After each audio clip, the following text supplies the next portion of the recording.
सावन भगवान शंकर का माह है।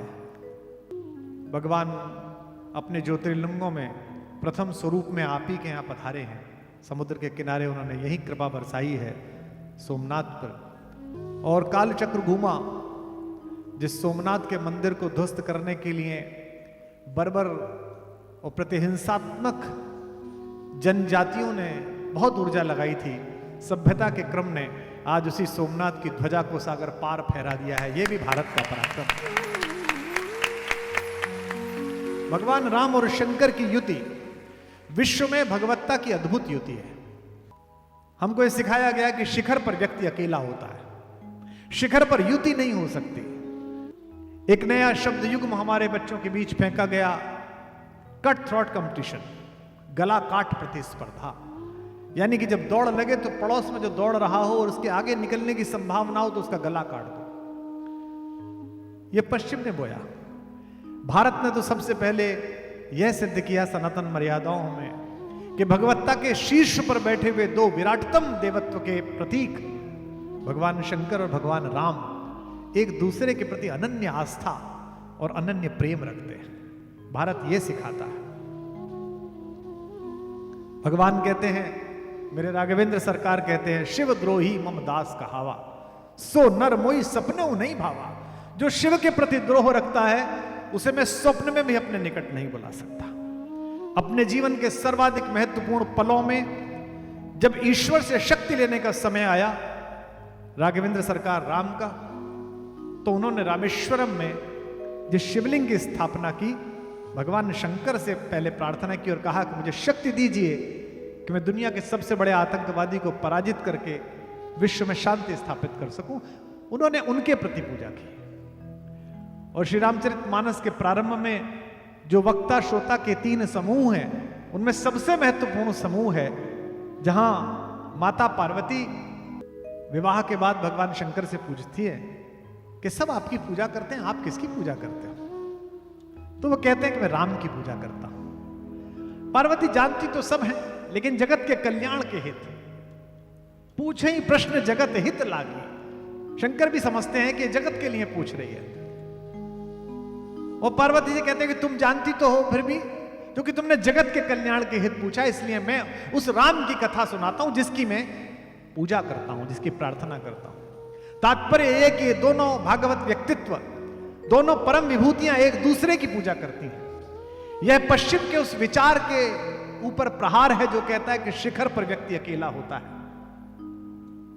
यह भारत है जहां हनुमानगढ़ी की तरफ दृष्टि लगाए हुए अयोध्या के नरेश कैलाशपति की पूजा करते हैं और कैलाश के शिखर से नीचे की ओर देखते हुए शंकर राम की पूजा करते हैं। जय भारत। और कहते हैं कि राम कथा मंदाकिनी के समान है। सावन में भगवान शंकर को हमारे यहां जल लेकर चढ़ाया जाता है।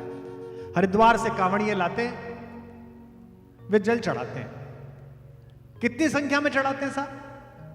करोड़ों की संख्या में चढ़ाते हैं। 2-3 करोड़ कांवड़िए आते हैं। करोड़ों लोगों की पैदल यात्राएं और आस्था का जल अपने गांव के शिव मंदिर पर चढ़ाना कांवड़िया। बरसात के दिनों में बुजुर्ग लोग बैठे, मेरे पिता की आयु के लोग बैठे हैं, बच्चों से कहते हैं नदी में मत नहाइए, नदियां आत्मशुद्धा होती है, स्वयं का शुद्धिकरण खुद कर लेती है। ग्लेशियर पिघलते हैं, पर्वतों से मूसलाधार पानी बरसता है, आसपास बचे हुए शहरों के गलियों से, वीथिकाओं से बहता हुआ पानी नदियों में पहुंचता है। और जितना भी आपने कूड़ा कचरा फेंका है उसको आवेग के साथ उठाकर वो रत्नाकर में फेंक आता है, समुद्र में फेंक आता है। समुद्र का हैबिटेट उसको अपने हिसाब से गला लेता है। नदियों को गंदा करना बंद कर दीजिए, नदियां स्वयं शुद्ध हो जाएंगी। इसलिए गोस्वामी जी कहते हैं राम कथा मंदाकिनी चित्रकूट चित चारु। राम कथा रूपी मंदाकिनी चित्रकूट में जो बहती है, और हृदय रूपी चित्रकूट में अगर बहे तो कैसे? तुलसी सुभग स्नेह वन सिय रघुवीर बिहार। अगर हृदय को स्नेह से भरा हुआ वन बना लिया है तो उसमें निश्चित रूप से, जैसे चित्रकूट में भगवान ने अपनी जगदम्बा हमारी मां के साथ विहार किया, ऐसे सिए रघुवीर विहार। गंगा और राम कथा एक जैसी है। तो नदियों में नहाने के लिए मना कर दिया गया कि नदियों में कोई नहाएगा नहीं। तो माता गंगा ने भगवान शंकर से शिकायत की कि लोग बाग आते थे, आपका विग्रह लाते थे, हाथ में रख के स्नान करते थे, इस बहाने में आपका दर्शन करती थी। हे धरती के पिता, आपने मुझे अपने मानस में धारण किया था जब मैं पृथ्वी पर उतरी थी। कोई मुझसे पूछता है कि कंधे पर भी तो उतार सकते थे, शंकर ने सिर पर क्यों उतारा? ये बच्चियां बैठी हैं, बेटियों को ही अधिकार है कि वो बाप के सिर पर खेल सके। ये केवल पुत्रियों को अधिकार है, बेटों को अधिकार नहीं है। बुरा मत मानिएगा, यहां बैठे होंगे बेटों के बाप, किसी बेटे की हिम्मत नहीं है कि पिताजी के कंधे पर चढ़ जाए, लेकिन बेटियों को अधिकार है, पोतियों को अधिकार है। छोटी छोटी थी, दादा के कंधे पर है, सिर पर है, तो मां उतरी तो सिर पर ही उतरी। तो मां गंगा ने भगवान शंकर से कहा कि पूरे वर्ष भर में लोग आते हैं, आपका विग्रह लेके आते हैं, शालिग्राम जी की बिटिया लेके आते हैं, स्नान करते हैं, और मैं आ नहीं पाऊंगी, ऐसे कैसे चलेगा? तो भगवान ने कहा चिंता मत करो भगवती, मैं ऐसी व्यवस्था बनाता हूं कि मैं जहां हूं और जिस गांव में हूं, मेरे भक्त तुम्हारे तट तक जाएंगे, अपने कलशों में भर के लाएंगे, पैदल पैदल आएंगे और मेरा अभिषेक करेंगे, पिता और पुत्री का संबंध खंडित नहीं होगा। यह शंकर की व्यवस्था है श्रावण मास में। दोनों भगवान विष्णु से निकली हैं, एक भगवान विष्णु के चरणों से निकली है, एक भगवान विष्णु के आचरणों से निकली है। दोनों को भगवान शंकर ने अपने मानस में धारण किया, एक को जटाओं में धारण किया है, एक को मस्तिष्क में धारण किया। गोस्वामी जी लिखते हैं, रच महेश निज मानस राखा, पाई सुसमय सिवा मन भाषा। अपने मन में बना के रख रखी थी, समय आया तब कहा। रामचरितमानस प्रारंभ करते समय ही उन्होंने कह दिया कि कलयुग रूपी पेड़ पर संशय रूपी पक्षी बैठा हुआ है। इस कलयुग में सबसे बड़ी समस्या क्या है? संशय। हर एक को एक दूसरे से शक है, राजनीतिक दलों में एक दूसरे पर विश्वास नहीं है, नौकरी करते में विश्वास नहीं, संबंधों में विश्वास नहीं है, संशय प्रमुख है। तो गोस्वामी जी ने कहा कि राम की कहानी इस कलयुग रूपी वृक्ष पर बैठे हुए संशय रूपी पक्षी को उड़ाने के लिए ताली के समान है। राम कथा सुंदर करतारी, राम कथा सुंदर करतारी, संशय विहग उड़ावन हारी। राम कथा सुंदर करतारी, संशय विहग उड़ावन हारी।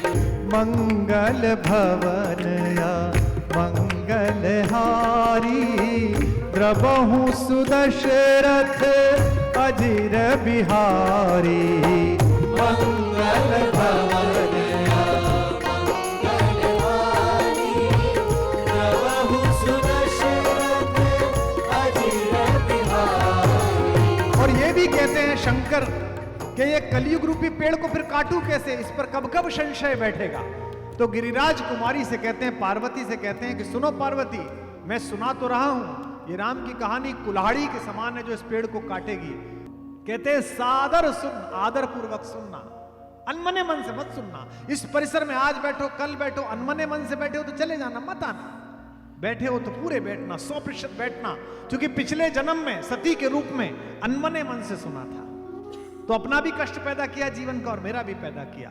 इसलिए कहते हैं राम कथा कली विटप कुठारी, राम कथा कली विटप कुठारी, सादर सुनु गिरिराज कुमारी। राम कथा कली विटप कुठारी, सादर सुनु गिरिराज कुमारी। मंगल भवन या मंगल हारी, द्रबहु सुदशरथ अजिर बिहारी। मंगल भवन